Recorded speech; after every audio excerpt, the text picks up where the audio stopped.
अब इसमें जो जो ये जो डील वाला जो टैरिफ का मामला है, और भारत ने क्या क्या किया है, ये जब तक सामने नहीं आएगा तब तक जो है बातें इस तरह की होती रहेंगी। और मैं फिर बोलता हूँ कि वो जो है मतलब इतना आसान नहीं है, मुझे लगता वैसे नहीं है कि जो है कृषि के क्षेत्र में और भारत इस तरह से खोल देगा पूरे अपने बाजार को।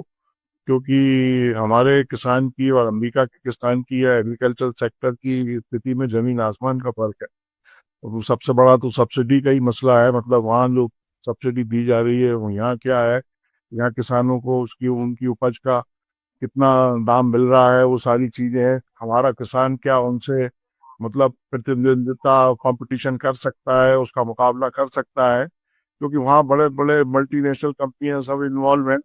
और तो जब तक किसान सक्षम नहीं होगा, उसको वो दाम नहीं मिलेंगी, चीजें नहीं मिलेंगी, सब्सिडी नहीं मिलेगी, तो वो कैसे मतलब, तो मुझे लगता नहीं है। वहाँ यहाँ के हालात अलग हैं वहाँ क्या, इसीलिए सरकार जो है वो ये कह रही है कि भाई नहीं, किसानों का हित नहीं होगा, उनकी चिंता की जाएगी। माने कुछ ना कुछ तो है इसमें, मतलब जो नहीं, पीयूष पर गोयल इस ने कल चिंता कहा। की जाएगी, चिंता की जाएगी का मतलब इसलिए नहीं रहता है क्योंकि जब ये तलवार नहीं लटकी थी, जब ये डील नहीं हुई थी, तब भी 600 किसान सड़क पे खड़े होकर मारे गए थे। ये सरकार अगर बहुत चिंता कर रही थी तो वो सब ना होने देती जो उस समय उसने होने दिया। और फिर ये कहा कि तपस्या में हमारी कमी रह गई थी जो है। और इसलिए एकमात्र बार जो है नरेंद्र मोदी ने माफी मांगी थी, ये कह के कि इसलिए नहीं माफी मांगी थी कि हम गलत हैं, इसलिए कि हम आपको समझा नहीं पाए कि कृषि कानून हमारे कितने गजब के हैं, जो कि हम आपको समझा नहीं पाए।